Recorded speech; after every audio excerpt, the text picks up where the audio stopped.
Eu sou um homem ridículo. Agora eles me chamam de louco. Isso seria uma promoção se eu não continuasse sendo para eles tão ridículo quanto antes. Mas agora já nem me zango. Agora todos eles são queridos para mim. Até quando eles riem de mim, aí é que são mais queridos. Eu também riria junto. Mas não de mim mesmo, mas por amá-los. Se eu olhar para eles eu não ficasse tão triste. Triste porque eles não conhecem a verdade e eu conheço a verdade. Ah, como é duro conhecer sozinho a verdade. Mas isso eles não vão entender. Não, eles não vão entender. Assim começa O Sonho de um Homem Ridículo, de Fyodor Dostoiévski, que está dentro daquelas duas narrativas fantásticas que eu tinha comentado com vocês no vídeo passado. E assim, gente, esse começo é um dos começos mais magnetizadores que eu já vi na minha vida, vamos dizer assim. Ele atrai de um jeito. Eu comecei a ler isso aqui, eu nunca tinha ouvido falar do Sonho de um Homem Ridículo, admito. Eu tinha ouvido falar da Dócil. E eu achei o título muito bonito e eu li essa pequena parte e eu me apaixonei assim na hora. Eu quis ler, eu quis saber logo, eu quis conhecer logo. E é bem curto. Dostoiévski, ele chama isso aqui de novela e eu acho mais parecido com... Eu considero mais um conto. Porque é bem curtinho, mas se Dostoiévski chama de novela, quem sou eu para dizer o contrário, né? Aí de mim. Sim. Vocês lembram que eu comentei com vocês que Dostoiévski, ele tinha uma revista mensal, já alguns anos antes dele morrer, ele publicou essas duas narrativas nessa revista mensal, que no caso se chamava, deixa eu me lembrar, Diário de um Escritor. E assim, ele publica a Dócil, eu gostei bastante, e publica também O Sonho de um Homem Ridículo. O que é que ele vem falar aqui? Basicamente, deixa eu tirar esse óculos que eu dou calor. Basicamente, o cara ele conta a história de um homem que tem uma depressão tão forte, mas tão forte, que ele começa a duvidar da própria existência. Ele começa a questionar se o que o cerca é real e se aquilo realmente importa. Bom, só para vocês terem uma noção, eu vou comentar trechos desse livro. Vocês podem até considerar spoiler, mas não tem como eu falar da profundidade desse livro sem dar alguns detalhes do final. Desculpem. Mas assim, quando eu vou falar desse livro também, assim, já depois que eu li essa primeira parte, eu pesquisei um pouquinho, eu já fiquei sabendo do final no spoiler que eu tive. Mas eu acho que não influencia muito, não, pelo menos pra mim, não estraga a leitura, mesmo sabendo do final, basicamente, pra mim não estraga a leitura de um livro como esse. Porque eu acho que a intenção não é o spoiler do final, acho que a intenção do livro é muito mais profunda do que isso. Tem muita coisa para ser tirada dessa narrativa, tem muita coisa para ser interpretada daí. Eu acho que isso é mais importante. Mas tudo bem. Ele tem uma depressão tão forte que ele passa na rua e começa a ignorar as pessoas, ele começa a bater nas pessoas. Ele mora num lugar terrível que todo mundo se incomoda com tudo e ele não tá nem aí pra ninguém. É como se ele passa a impressão de que as pessoas não importam, que as pessoas basicamente não existem. E mesmo se elas existissem, pra ele não fazia sentido. Porque ele começa a duvidar que ele mesmo exista. Vejam o nível de loucura do cara. Só que em determinado momento, ele tá andando na rua, batendo em todo mundo, porque pra ele as pessoas não importam, só o que importa é o mundinho dele, que também pra ele já não tá importando, porque ele quer se suicidar. Ele planeja o suicídio.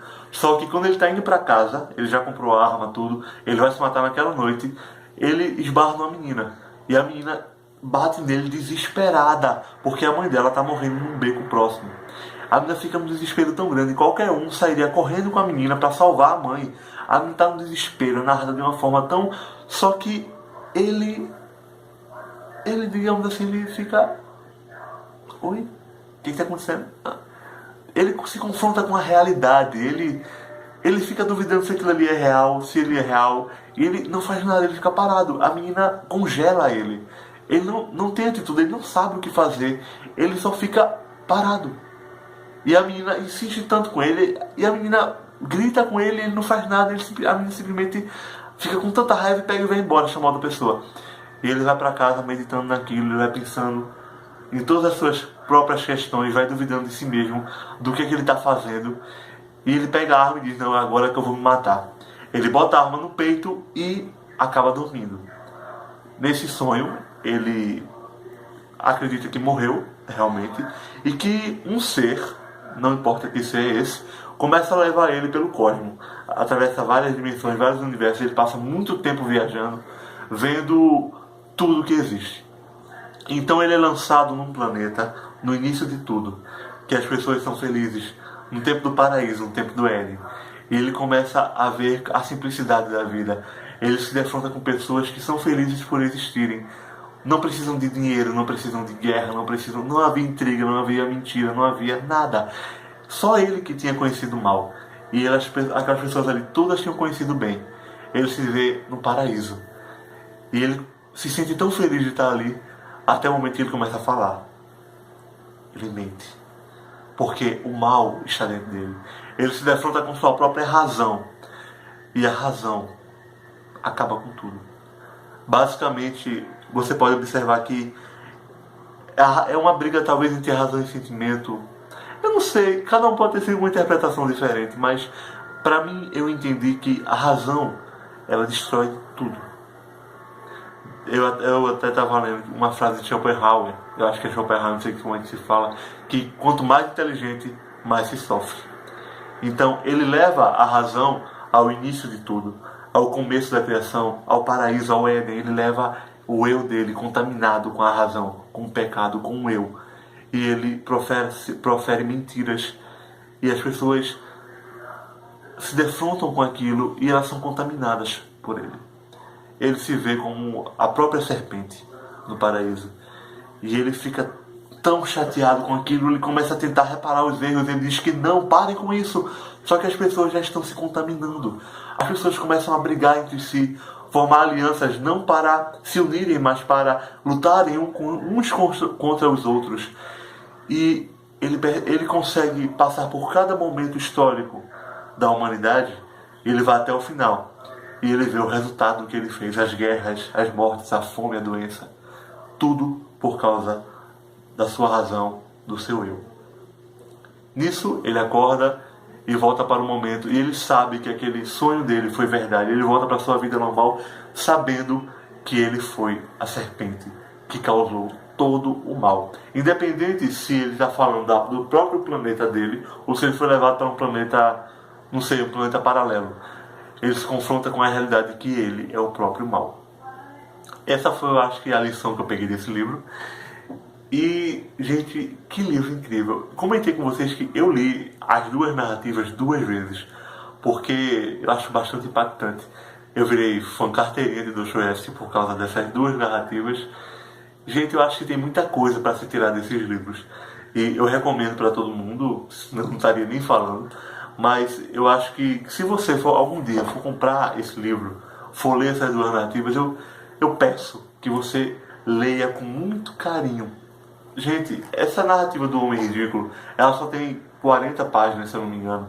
É muito curta. Ah, você deu spoiler. Gente, não importa. A sua experiência de leitura, ela vai ser muito mais impactante para você do que aquilo que eu falei. Você pode até ser influenciado do que eu falei ou não. Você pode concordar com o que eu falei ou não. É tudo bem. Nós vivemos um mundo plural. Você pode interpretar o texto completamente diferente. Mas não deixe de ler, não deixe de conhecer Dostoiévski. Não deixe de conhecer, como eu estava falando, isso aqui dá a gravar num celular com um espaço curto de memória. Mas tudo bem. Gente, essa aqui é a minha indicação da semana. Eu aconselho todo mundo a ler esse livro, a comprar esse livro, porque esse livro é muito bom. Vale muito a pena. Então, até o próximo vídeo. Tchau, tchau.